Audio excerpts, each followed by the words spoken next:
nation where unknown forces strike the edge of ecology.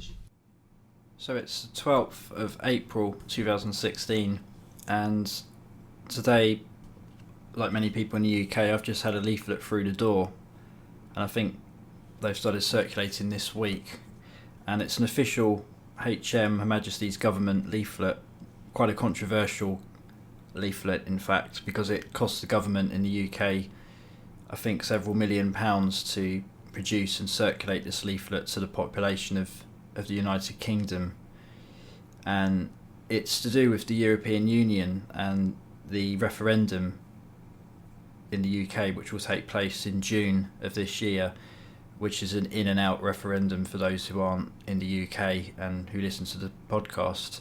So we're voting whether or not we want to stay in the EU, essentially. It's a straight cut case of yes or no, really, and the government will have to oblige, and the UK will either remain a member of this I guess increasingly controversial body, or we will pull out and go solo, as they say, or return to sovereignty, it could be argued. So I'm just going to have a flick through this leaflet and just read some of the key points from it. It's not very long, but it's quite interesting. First thing I kind of noticed is it's quite a simple design. It's not, maybe simple is not the word, but it's not overly produced. It's not overly designed. It looks like it was possibly done relatively quickly. It looks like it was not necessarily in a rush, but maybe they kind of wanted it cheap and cheerful. I mean, millions is not cheap, but it could have been more expensive if they'd kind of gone more glossy. But it's there's lots of pictures, and it's obviously a colour leaflet. It's about it's about 10 pages, and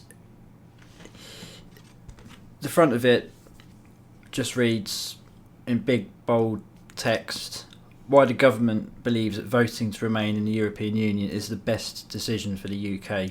The EU referendum, Thursday, 23rd of June 2016. And if I flick over to the back, it just reads again: the government believes that voting to remain in the EU is the best decision for the UK. And it has 3 checkboxes, and it ticks: protecting jobs, a stronger economy, providing security. That's let's come on to that. I'm not so sure personally about the providing security, or all 3 of those really. But we're impartial. I mean, myself and Peter Poole, I think we're kind of undecided. So in terms of the Information Podcast, we're kind of impartial about the EU referendum. I can see the arguments for and against. I'm not really fully swaying towards a Brexit, which is what we're calling Britain exiting the EU. That's known as Brexit in the UK for those who aren't in the UK. It's difficult. I'm perhaps leaning towards that, and for reasons perhaps I might raise in this episode. But we're probably going to do quite a few episodes going for the next month or two on EU membership and the UK's place in the EU. We've got something going on locally soon, which we'll probably do an episode for, just to talk about that. So it also says the EU referendum is a once-in-a-generation decision. The government believes that it is in you and your family's best interests that the UK remains in the EU. Vote on Thursday, 23rd of June. If you would like further information, please visit a website, eureferendum.gov.uk. So let's just open it up. And the reason this was quite a controversial leaflet was because the No campaign have argued that the government have kind of abused their position here by spending taxpayers' money, essentially, on you could argue propaganda, or certainly information that's pushing the yes camp, really kind of trying to get people to sway their decision towards staying in the EU, and they're spending that money in a way that's not necessarily fair, because the No campaign can't do that, because the government's official stance is that we should stay in the EU, although there are many people in government, such as, many people in the Conservative Party even, such as Boris Johnson, who are against EU membership. So I can sort of understand why this leaflet was perhaps a little controversial, but the government are adamant that we should stay in the EU. So, an important decision for the UK. On Thursday, 23rd of June, there will be a referendum. It's your opportunity to decide if the UK remains in the EU. It's a big decision, one that will affect you, your family, your children for decades to come. The UK has secured a special status in a reformed EU. We will not join the Euro. We will keep our own border controls. The UK will not be part of the further European political integration. There will be tough new restrictions on access to our welfare system for new EU migrants. We have a commitment to reduce EU red tape. The government believes that the UK should remain in the EU. This leaflet sets out the facts and explains why the government believes a vote to remain in the EU is in the best interests of the people of the UK. It shows some of the choices the UK would face if there were a vote to leave. Some of the choices. Strangely worded section there. If you would like further information, blah blah, please visit our website. Yeah. So, the first thing I'm kind of getting a sense of is it's setting a tone, this leaflet. The tone is basically throwing the child card instantly, saying you're not just voting for yourself, you're voting for your family and your children and your children's children, kind of the legacy argument. Just having a tea while I'm reading this leaflet. So I'm immediately kind of getting a sense that it's maybe guilty of a tiny bit of fear-mongering there. But if the EU are so for us staying in... if the UK government are so for us staying in the EU, I guess they got to try and pitch this in the way that they see fit. Over 3 million UK jobs are linked to exports in the EU. The EU is by far the UK's biggest trading partner. EU countries buy 44% of everything we sell abroad, from cars to insurance. Remaining inside the EU guarantees our full access to the single market. By contrast, leaving creates uncertainty and risk. And here it's got a table with a load of figures in. I'll just read one of these. It's a bit boring. So it's saying in the aerospace industry there are 110,000 jobs. I'm guessing that's UK industry in the EU. So I'm guessing there's 110,000 jobs in the UK in the aerospace industry as a result of us being in the EU. Figures like this, I'm just not convinced by some of these, I have to say. Just because it depends how they define a job and how that job is somehow linked to our EU membership. Surely that job may still be there if the UK was not a member of the EU. I'm not entirely sure how they can be so clear-cut about this. Share of exports going to the EU. Financial services, 41%. Food manufacturing, 53%. What I would say to this is that this is all very well and good, but no campaigners have been quite clear about this, and I think their argument's pretty sound, and that is that just because the UK leaves the EU doesn't necessarily mean that all of a sudden our exports are going to fold up. We'll just renegotiate with the European Union, and from what I've read and from what I've heard commentators say, it wouldn't actually take that long to enter such negotiation. It wouldn't be years, it would be months. So these figures, to me, I'm not particularly swayed by them. The EU single market has over 500 million customers and an economy over 5 times bigger than the UK's. The single market makes it easier and cheaper for UK companies to sell their products outside the UK, creating jobs as a result. Being inside the EU also makes it more attractive for companies to invest in the UK, meaning more jobs. Over the last decade, foreign companies have invested £540 billion in the UK, equivalent to 148 million every day. again, I'm not swayed by this argument, and I'm not, like I said earlier, I'm not necessarily pro Brexit. I'm still undecided, but I mean, I work for an American company in terms of my day job, if you like, and funnily enough, the EU referendum came up when one of the US what the US CEO was over, and we kind of asked him what he thought about the UK possibly leaving the EU and how that would affect the company, and he said it wouldn't at all. They didn't even think about it. It's not something that even worries them. They're indifferent to it, was the word he used. So I'm not entirely sure that I agree with this line about it making it more attractive for companies to invest in the UK. I mean, the company I work for is a big company, and they don't really care about the UK being in the EU or not. They don't see it as an issue either way. They're just interested in being in the UK because they see the UK as a strong market, regardless of EU membership. So that's interesting. And also the single market business, I just feel that we would renegotiate our terms, our trade terms with the EU, and we'd end up with something similar anyway. Because I did study EU law at university, well, a while back now, but almost 10 years ago, scarily. And one of the things that I always remembered from studying EU law was, well, apart from the fact it was very dull, was that the EU used to be called the EEC, and it was an economic trading entity. It was a common trading bloc, really, and it just grew and grew and grew and became this, what they call a supranational kind of entity, where it used to be intergovernmental, to give it the academic terminology.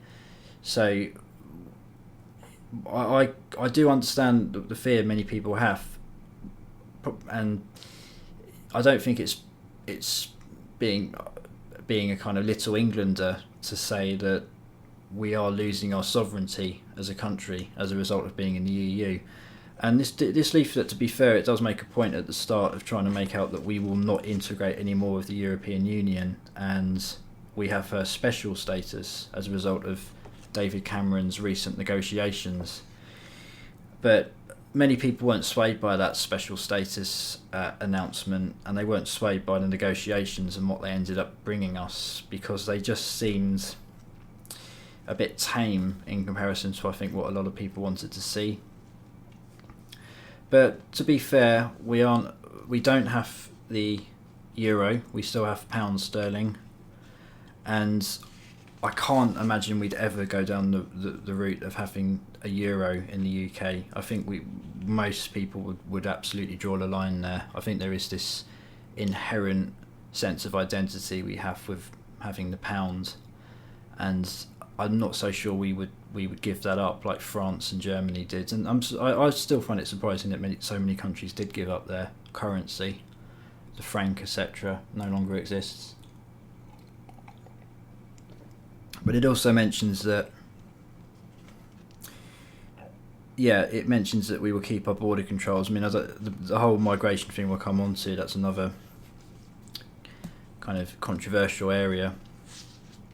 So the next page, improving our lives, and a picture of a supermarket basket.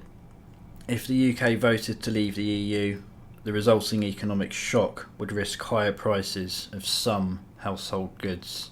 So that's a kind of statement that can mean anything, really. Some household goods, I mean, which ones and for how long, and would it really be that much of a shock? I'm not so sure personally. Cost of living. If the UK voted to leave the EU, the resulting economic shock would put pressure on the value of the pound, which would risk higher prices of household goods and damage living standards. Losing our full access to the EU single market would make exporting to Europe harder and increase costs. Yeah, I don't know. Who knows? Travel abroad. Millions of UK citizens travel to Europe each year. The EU has made this easier and cheaper. EU reforms in the 1990s have resulted in a drop in fares of over 40% for lower cost flights. From next year, mobile phone roaming charges will be abolished across the EU, saving UK customers up to 38 pence per minute on calls. Well, okay, so the roaming charges thing, that is really a good piece of legislation, and see, this is the thing about the EU, it's not all bad. I think this is the mistake a lot of the exit campaigners and UKIP probably make, is they kind of paint the EU in an extremely bad light all the time. And the EU does do good things. And I guess this whole roaming charge harmonisation is a good thing, because that is a nightmare in the EU. When you go over just to France, which is not far from southern England, all of a sudden you get crippled if you try and use your mobile phone, because roaming charges just mean it's essentially useless. You can't really use your phone unless you've got a Wi-Fi signal, because you're just terrified of crazy costs for sending a text or making a phone call, or data. It doesn't mention here about data roaming charges, though. I think maybe it's all the same thing there. Interesting. So, and it's also saying about fares. I mean, see, the thing about fares is that I just think, the first thing I think of is trains. I mean, in the UK we have a pretty shambolic, although old, although the oldest in the world, in fact, railway. And although it was great in its time, in its day, it's struggling now because of the strain on UK infrastructure, just because of the amount of people that are in the UK and the fact we're a tiny island nation. Everyone knows the reasons. But the problem with the trains, I mean, we have the most expensive train fares in the EU. Probably some of the most expensive in the world, if not the most expensive, I don't know for sure. And the service is pretty abysmal, really. And the actual quality of the trains, just everything about them, it all needs modernisation, and it all needs a lot of money spent on it. But it's all privatised. And the EU, I mean, I guess a lot of people would jump at the chance of EU membership if the EU passed some legislation saying that your trains have to be X amount of money, i.e. as cheap as it is in Germany and France. But obviously that would never happen in the UK because it's privatised. So I'm not so sure that any of this is that interesting, really. I mean, travelling abroad, I suppose it's good. It's cheaper to book flights and things. I mean, who knows? That could all change if we went in the EU. But again, I just don't feel swayed by it, though, I must say. So this is the final bit here. EU membership also gives UK citizens travelling in other European countries the right to access free and cheaper public healthcare. That's an interesting one, because this is the sort of thing that could change if we went in the EU. A lot of member states of the EU may say, no, we don't want the Brits using our hospitals for free, and they don't have to, because they're not in the EU, they're not EU citizens. And I'm not entirely sure what could be done about that. It doesn't sound like the sort of thing that could be negotiated very easily. Some argue little would change if we left the EU, but there are no guarantees UK customers would keep these benefits if we left. Yeah, I mean, that's vague. I mean, basically there's no guarantee that we wouldn't, is there? So, who knows? It's a gamble. What happens if we leave? So I'm guessing this is the fear-mongering section.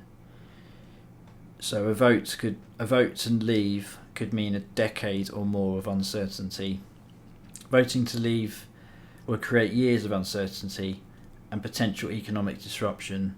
It would reduce investment and cost jobs. The government judges it could result in 10 years or more of uncertainty as the UK unpicks our relationship with the EU and negotiates new arrangements with the EU and over 50 countries around the world. Well, you see, I'm just not convinced it would take that long from what I've heard, and lots of politicians have said it wouldn't take that long. So I think this is worst case scenario, really, is what it's trying to say. Some argue that we could strike a good deal quickly with the EU because they want to keep access to our market. Well, that's interesting. It says that paragraph there, but then it doesn't follow it through with a counter argument. It just puts it there as if to say, yeah, we kind of acknowledge it may not be that hard actually, but let's move on. So that's interesting. But the government's judgment... Oh, okay, no, fair enough, I take that back. The government's judgment is that it would be much harder than that. Less than 8% of EU exports come to the UK, while 43% of UK exports go to the EU. No other country has managed to secure significant access to the single market without having to follow EU rules over which they have no real say, pay into the EU, accept EU citizens living and working in their country. It says no other countries though. I mean, I think it's really referring there to some of the Scandinavian countries that have kind of been reluctant to kind of be integrated in with the EU. And I mean, I just think the UK has a lot more sway, and the EU would have to oblige, really. They'd have to meet us somewhere in the middle. And there's also the argument that the UK has the Commonwealth. I mean, we have the Commonwealth of Nations still, which is the sort of remnant of the days of the Empire. But I feel like perhaps we could reignite some trade with the Commonwealth. I mean, there was an article I read in The Guardian the other week about how Australian politicians are a little bit unhappy about the way the UK's recently treated Australia. It's sort of snubbing Australia in place of the EU. And it used to be the other way around. The UK used to support Australia quite a lot, and there used to be a lot of trade, and apparently a lot of that's changing, and the UK's kind of treating Australia not in the kind of nice warm way it used to, let's just say. And I think that's a shame. I think personally I just feel like we have shared culture with the Anglosphere, if you like. So I don't think the EU's the only kid in town really that we can deal with. A more limited trade deal with the EU would give the UK less access to the single market.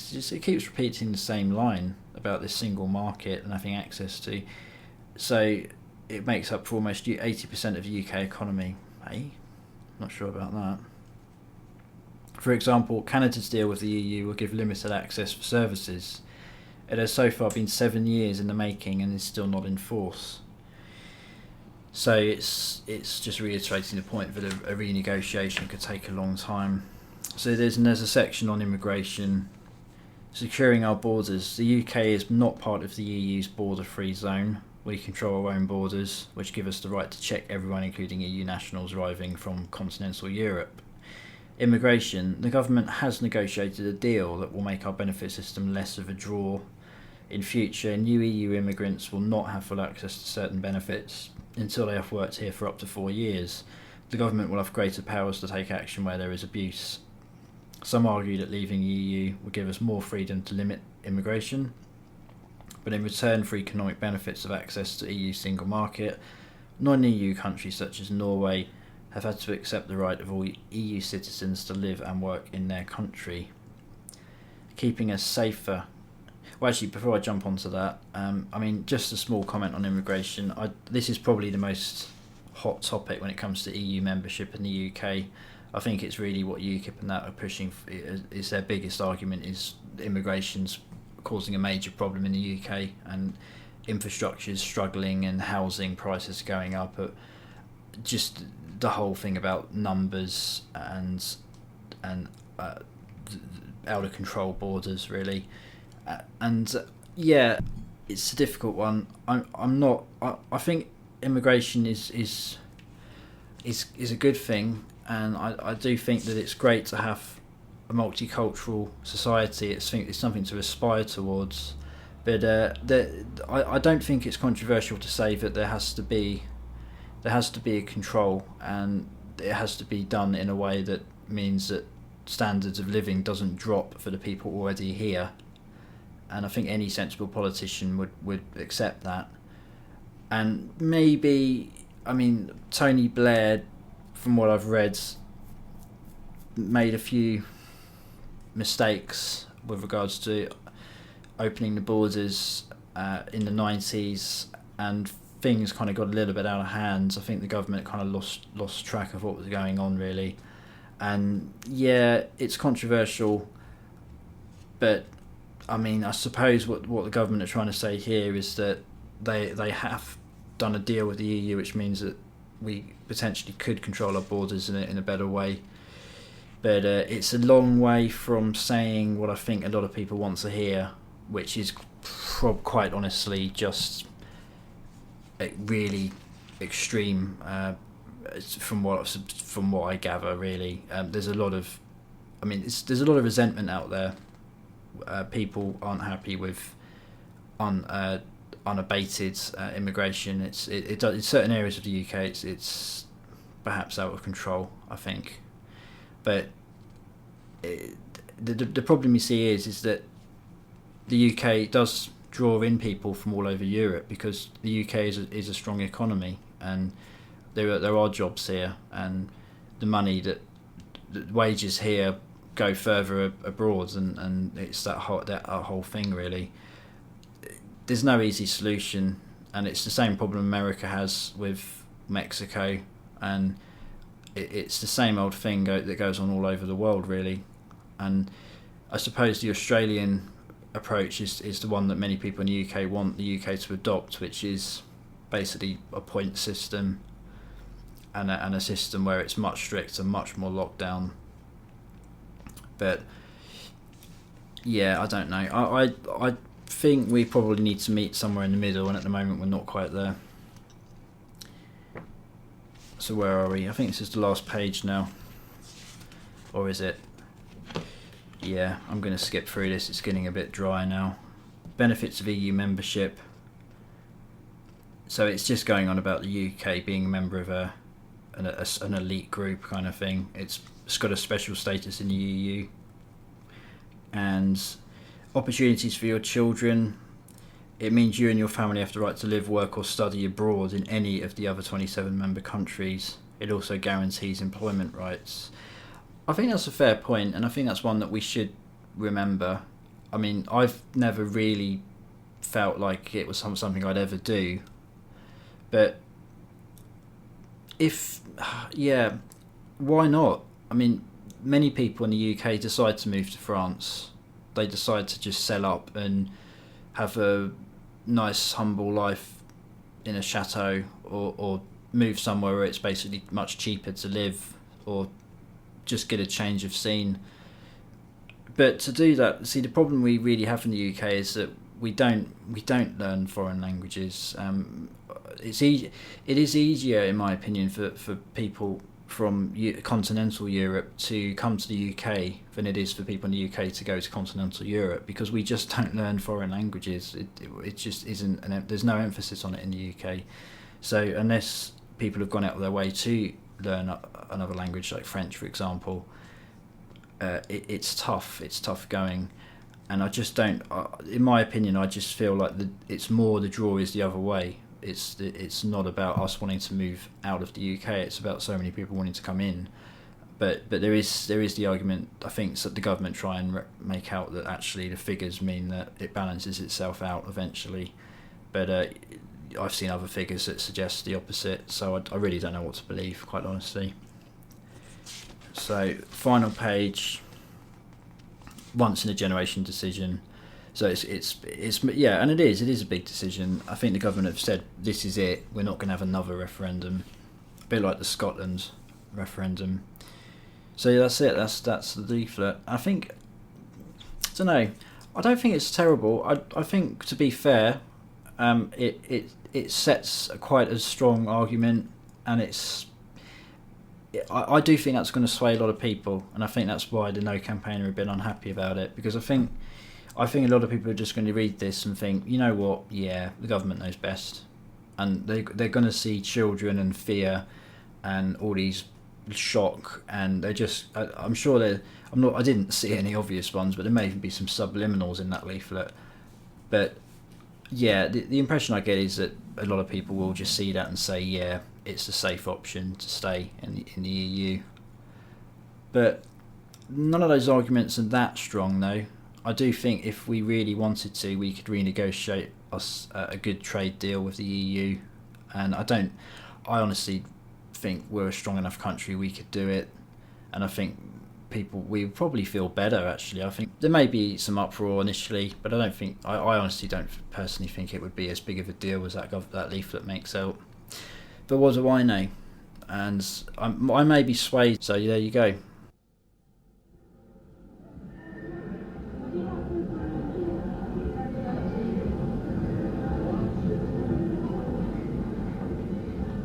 The information where unknown forces strike the edge of ecology.